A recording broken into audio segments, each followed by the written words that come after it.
my party, we're just getting started. A life is a dream or a nightmare scarring. Hand me a drink cause I think I'm going all in. Get me a shrink who can catch me when I'm falling. Cover up my scars, flip the handlebars, crashing in my car, wake up in a bar. I'll be a superstar, just on my avatar. This world is so bizarre, empty out the reservoir. Yeah, I'm taking 6 shots, yeah, straight to the face. And I wanna get lost, I'm sick of this place. Don't know. So mga paps, another hunt na naman. So respect tayo dun sa malit na puno. Lakad-lakad lang muna ako kasi nasa baba pa yung hunting spot, napakalayo. Ayan yung nilakad natin. Doon ako galing sa likod. Bale, pagkatag-araw kasi nakapasok yung tricycle dito, pero pag ganitong ulan hindi kinakaya, napakaputik. Sa kabila naman medyo matigas yung daanan doon, kaso nga lang napakasukal. Kaya no choice tayo kundi maglakad. So respect tayo din sa malit na puno. Bali yung oras,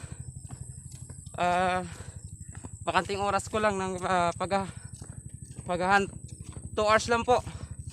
So try natin sa 2 hours kung makakadali tayo, dahil mamaya tanghali may gagawin pa ako. Ngayon medyo nakaraan kasi hapon, so ngayon naman umaga.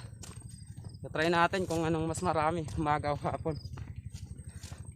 para maobserbahan din natin, para kung sakaling babalik man tayo, alam na natin kung anong oras tayo babalik doon, kung ano yung marami. Kasi hindi naman lahat na oras marami sila. At saka minsan dyan mga paswerte lang yung paghahunt. Alam nyo naman, yung mga hunters dyan, alam na nila yan. Minsan wala, minsan meron, minsan jackpot, meron naman katamtaman lang. Yung bang reaper doon, no? Ay bala ko sanang tambangan doon, kaso nga lang baka bumalik pa sila. May hindi pa kasi na reaper sa kabila, baka balikan nila yon, mabubulabog tayo. Kaya balik lang muna ako dun sa malit na puno. Pero kung sakaling hindi bumalik yung reaper, tapos masilip ko doon na maraming dapo, baka doon tayo pumuesto, no? Saglit na naman gumawa ng kubol. Paspasan lang, kayang kaya yan. So mga paps, hanggang dito lang yung video ng aking paglalakad, dahil hindi ko nakuhanan doon. So pagdating doon ay diretso na ako sa loob ng kubol.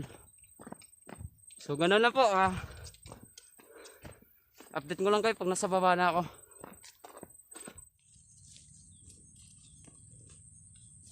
Yan mga paps, andito na ulit tayo. Dumilit na ako dito sa loob ng kubol. Bali, sa mga gustong magpa-shoutout, naka-comment lang kayo sa comment section natin para ma-shoutout ko kayo sa next video ko. Bali ganun dati, yung nakaraan, try natin manambang na walang pahuni, no, sa loob ng 2 oras, kasi hindi ko pa rin na-charge yung speaker ko, napaka busy. So ganoon na po, stay tuned, dahil dapat timing na tayo para kung sakaling may dumapo hindi mabulabog. So tara, samahan niyo ako sa aking paghunt.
Yung mga paps, uwi na tayo dahil sakto na rin, 2 oras tayo dito. Ayan. At umuulan na rin, no? Sakto 2 oras umuulan. Kaya uwi na tayo dahil may gagawin pa rin ako sa bahay. May gagawin ako doon at sulit nga pala yung mga patama natin ngayon, no? Ang lulutong. So ni isang beses hindi ako nagmintis. Kaya ang ganda ng patama ng laruan natin. Mainit kasi panahon. Kaso nga lang ngayon nabigla ng umulan. Kaya uwi na tayo. Sa mga napadaan nga lang pala sa aking YouTube channel, no? Huwag kalimutan mag-subscribe. Hit ang notification bell para lagi kang updated sa sunod pang mga video. So ganun lang po. Maraming salamat. God bless and ingat po kayo.